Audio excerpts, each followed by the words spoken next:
दोस्तों, कभी ऐसा हुआ है कि एक दिन तुम्हें लगे कि बस आज से मेरी किस्मत बदलने वाली है? ऐसा ही कुछ हुआ था मेरे बेस्ट फ्रेंड राहुल के साथ।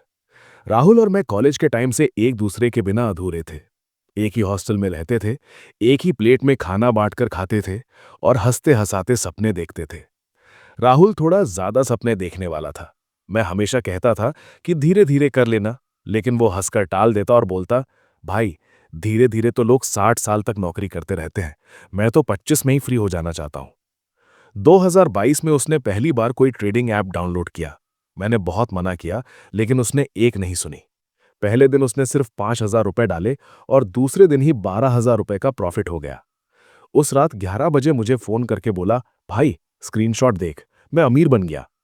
मैंने कहा कि अच्छा है, अब निकाल लेना। लेकिन उसने कहा, अरे अभी तो शुरुआत है, देखना कितना बड़ा खेला होगा। धीरे धीरे वो बहुत बदल गया। पहले जो सुबह 10 बजे तक सोता था, अब 8:45 पर उठकर चार्ट्स देखने लगता। पहले जो शाम को मेरे साथ बिरयानी खाने चलता था, अब कहता कि मार्केट बंद होने तक रुक, फिर मिलते हैं। लेकिन वो फिर मिलते हैं कभी हुआ ही नहीं। एक दिन उसने मुझे मैसेज किया कि इस महीने 2 लाख का प्रॉफिट हुआ है और मुझे भी ट्राई करने को बोला। मैंने मना कर दिया, फिर भी उसने जिद की। एक दिन वो मेरे कमरे में आया और बोला, भाई, मुझे 80,000 चाहिए। एक पक्की ट्रेड है, 100% प्रॉफिट। बस 2 दिन में डबल कर दूंगा, तू ट्रस्ट कर। मैंने पूछा कि कितना लॉस हुआ है। वो चुप हो गया, फिर बोला, थोड़ा बहुत, लेकिन अब रिकवर हो जाएगा। मैंने 80,000 रुपए दे दिए, क्योंकि वो मेरा बेस्ट फ्रेंड था।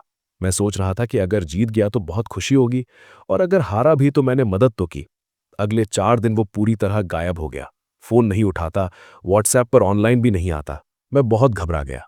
5वें दिन शाम को वो मेरे कमरे में आया। चेहरा देखकर लग रहा था जैसे नींद कई दिनों से नहीं आई हो। आंखें लाल थीं, बाल बिखरे हुए थे।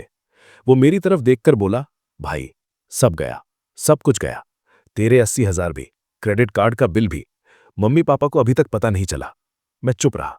उसने गुस्सा नहीं किया, बस इतना बोला, मुझे माफ कर दे, मैं तुझे कभी वापस नहीं लौटा पाऊंगा।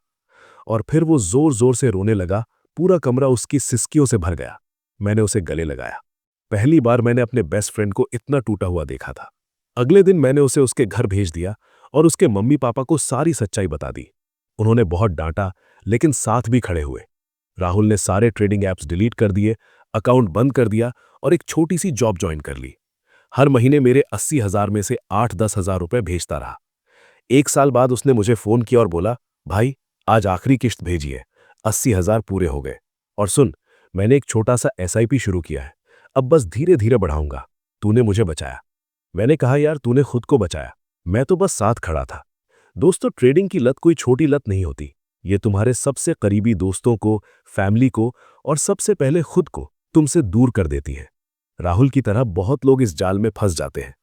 सबसे दुखद बात यह है कि जब तक बहुत कुछ खो नहीं देते, तब तक उन्हें एहसास नहीं होता कि वो लत में है। अगर तुम भी कभी बस एक ट्रेड और वाली फीलिंग में हो, तो रुक जाना। किसी दोस्त को बता देना।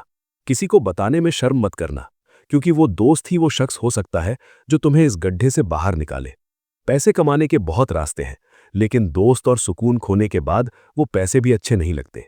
अगर ये कहानी तुम्हें छू गई हो, तो किसी ऐसे दोस्त तक जरूर पहुंचा देना जिसे अभी भी लगता है कि एक ट्रेड और सब ठीक हो जाएगा।